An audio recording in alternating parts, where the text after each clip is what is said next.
సమాజంలో నైతిక విలువలు పూర్తిగా దిగజారిపోతున్నాయి. నమ్ముకున్న వాళ్ళని పక్కన పెట్టి పరాయి బంధాల వెంట వెళ్ళే వాళ్ళ సంఖ్య రోజురోజుకి పెరిగిపోతోంది. సమాజానికి విలువలు, విద్యాబుద్ధులు నేర్పాల్సిన ఒక టీచరే తన తోటి టీచర్తో వివాహేతర బంధం పెట్టుకుంది. ఆ విషయం తెలుసుకున్న భర్త తన భార్యను రెడ్ హ్యాండెడ్గా పట్టుకున్నాడు.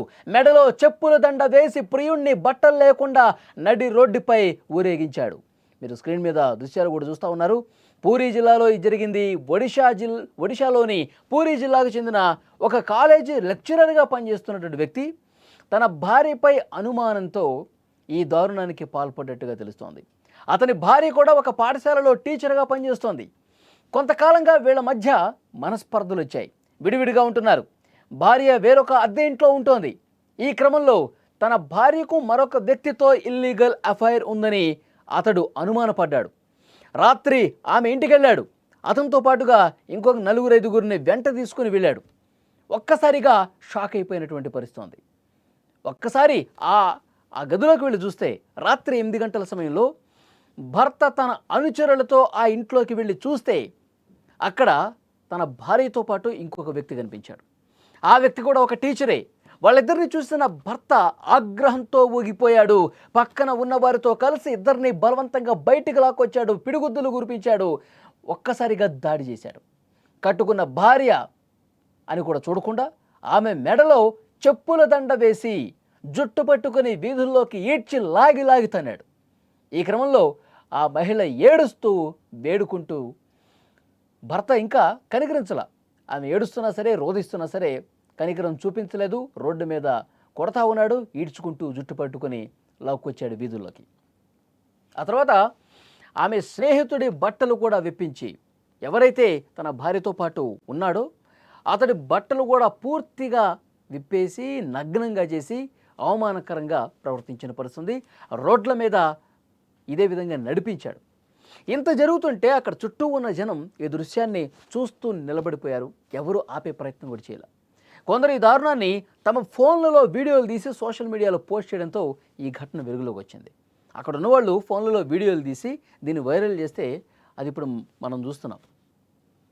అంటే భార్య వేరొకరితో అఫైర్ పెట్టుకుని ఉండటాన్ని రెడ్ హ్యాండెడ్గా పట్టుకున్నటువంటి భర్త ఈ విధంగా చేశాడు. డైరెక్ట్గా పోలీస్ స్టేషన్కి తీసుకెళ్తున్నటువంటి పరిస్థితి ఉంది. భర్త అతని స్నేహితులు ఆ ఇద్దరిని రోడ్డుపై నడిపించి పోలీసులకు అప్పగించాలని చూశాడు. విషయం తెలుసుకున్న పోలీసులు వెంటనే ఘటనా స్థలానికి కూడా వచ్చారు. పరిస్థితిని కొంత అదుపులోకి తీసుకొచ్చే ప్రయత్నం జరిగింది. అంటే ఆ సమయంలో మొత్తం ఒక గందరగోళం కనిపిస్తుంది. ఆ కాలనీ మొత్తం కూడా జనాలు చూడటం కోసం ఎగబడ్డారు. కానీ అతను తన భార్యను కొడుతున్న ఆ భార్య ఫ్రెండ్ ఎవడైతే ఉన్నాడో అతని బట్టలు కూడా తీసి నగ్నంగా రోడ్డు మీద తిప్పుతున్నా ఎవరు ఆపే ప్రయత్నం చేయాల. జుట్టు పట్టుకుని లాగుతూ ఉన్నాడు, ఈడ్చి కొడతా ఉన్నాడు, రోడ్డు మీద కొడతా ఉన్నాడు, కాలుతో తంతా ఉన్నాడు. తన వెంట ఉన్నటువంటి 4-5 ఫ్రెండ్స్ని తీసుకొచ్చాడు కదా, వాళ్ళు కూడా దాడి చేస్తూ ఉన్నారు, కొడతా ఉన్నారు. ఏ ఒక్కరూ కూడా ఇది చూసిన వాళ్ళు ఆపిన పరిస్థితి లేదు. తర్వాత పోలీసులు వచ్చిన తర్వాత ఇన్ఫర్మేషన్ పోలీసులకు ఎవరో తెలియజేశారు. ఈ ఘటన తెలిసి మొత్తం రచ్చరచ్చ అవుతుంది, రభస అవుతుంది, ఇక్కడ ట్రాఫిక్ కూడా ఇబ్బంది ఏర్పడుతుందని ఈ విషయం తెలుసుకున్న పోలీసులు అక్కడికి వచ్చి కొంత సర్ది చెప్పే ప్రయత్నం చేశారు. పోలీసులు ఏం చెప్తా ఉన్నారు, భార్య గౌరవానికి భంగం కలిగించడం, అక్రమంగా దాడి చేయడం వంటి ఆరోపణలతో భర్తను అతడితో పాటు వచ్చిన అనుచరులను కూడా అరెస్ట్ చేశామని చెప్తున్నారు. ఈ ఘటనపై కేసు నమోదు చేసి తదుపరి విచారణ చేస్తామని చెప్పారు. ఒకప్పుడు పవిత్రంగా ఉండాల్సినటువంటి బంధాలు అన్నీ కూడా పూర్తిగా ఈ విధంగా దారుణంగా మారిపోతున్న పరిస్థితి. సమాజంలో నైతిక విలువలు ఎంత దారుణంగా పడిపోతున్నాయంటానికి ఒక ఉదాహరణగా కనిపిస్తున్నాయి. విద్యాబుద్ధులు నేర్పాల్సినటువంటి టీచర్లే ఇలాంటి వివాహేతర సంబంధాల్లో చిక్కుకుని పరువు పోగొట్టుకున్నటువంటి పరిస్థితి కనిపిస్తుంది. ఇద్దరు టీచర్లే.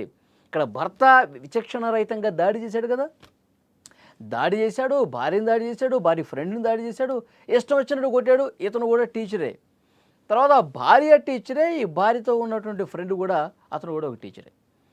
అంటే అసలు విద్యాబుద్ధులు నేర్పించి సమాజంలో మనం ఎలా ఉండాలి, సమాజంలో మనం ఎలా బతకాలి, మనం ఎలాంటి గౌరవ మర్యాదలు సంపాదించాలి, ఒక ఉన్నతమైనటువంటి విలువలతో ఎలా బతకాలి, మన ఆలోచనలు ఏ విధంగా ఉండాలి, మన ప్రవర్తన ఏ విధంగా ఉండాలి, ఇవన్నీ పిల్లలకు నేర్పించే టీచర్లే ఇంత దారుణంగా తయారైపోయారు.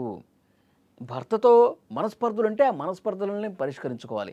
లేదు వద్దు అనుకుంటే పూర్తిగా డైవోర్స్ తీసుకోవాలి. కానీ ఇక్కడ ఏం జరుగుతుంది? బ విడిపోయి, విడిపోయి అక్రమ సంబంధాలు పెట్టుకోవటం, పూర్తిగా సభ్య సమాజం తలదించుకునే విధంగా ఈ ప్రవర్తనలు చేయటం చాలా దుర్మార్గమైనటువంటి విషయం. పోలీసులు కేసు నమోదు చేసుకున్నారు. అయితే నడి రోడ్డు మీద ఊరేగించినటువంటి ఈ ఘటనకు సంబంధించి ఒక మహిళ పరువుకు భంగం కలిగించాడు, దాడి చేశాడు, ఇష్టారీతన ప్రవర్తించినటువంటి కారణంగా ఈ భర్తతో పాటు వచ్చినటువంటి అనుచరులను కూడా లోపలేశారు అరెస్ట్ చేసి. చాలా దారుణమైనటువంటి విషయం. ఒక్కసారి మీరు స్క్రీన్ మీద ఆ విజువల్ చూస్తే అర్థమవుతుంది.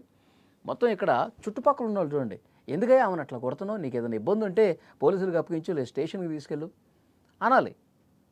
అక్కడ ఎవరు ఆ పని చేయాల, ఎవరు ఆపలా. వచ్చేపోయే వాళ్ళందరూ ఒక షో చూసినట్టు చూస్తూ ఉన్నారు. ఆ బైక్ మీద ఉన్న అతను చూడండి, ఇటు పక్కన నిలబడ్డాడు చూడండి, చేతులు వెనకాల పెట్టుకుని చూస్తున్నాడు. ఒక అతను చేతులు జేబులో పెట్టుకొని చూస్తూ ఉన్నాడు. మొత్తం ఒక సినిమా చూసినట్టు చూస్తూ ఉన్నారు. గంటలు పాపం ఆమెను కొడతా ఉన్నాడు. ఆమె తప్పు చేసింది అనుకుందాం, పోలీసులకు అప్పగించు. ఇంత దుర్మార్గంగా ప్రవర్తించింది, నన్ను మోసం చేసిందని చెప్పి కేసు పెట్టు. అంతేగాని పూర్తిగా చట్టాన్ని చేతిలోకి తీసుకొని రోడ్ల మీద అట్లా ఊరేగించడం, ఇష్టం వచ్చినట్టుగా దాడి చేయడం. అతను ఆమె ఫ్రెండ్ ఎవరైతే ఉన్నారో అతను కూడా బట్టలు తీసి ఓన్లీ ఒక చెడ్డి మీద అతన్ని నిలబెట్టి అతని మెడలో కూడా ఒక దండేసి మొత్తం చేతులు కట్టేసి తిప్పుతూ ఉన్నాడు. అంటే 4-5 ఫ్రెండ్స్ని తీసుకొచ్చి ఈ విధంగా దాడి చేసినటువంటి పరిస్థితి ఉంది. పోలీసులకు అప్పగించాలి. అతను చేయాల్సిన పని ఏంటంటే, నన్ను మోసం చేసింది అని చెప్పి ఆ పోలీసుల దగ్గరికి వెళ్తే వాళ్ళు ఏదో చేస్తారు. కానీ పూర్తిగా చట్టాన్ని చేతిలో తీసుకుని రోడ్ల మీద రచ్చ చేసిన కారణంగా అతన్ని, అతని ఫ్రెండ్స్ను కూడా అరెస్ట్ చేసినటువంటి పరిస్థితి ఉంది.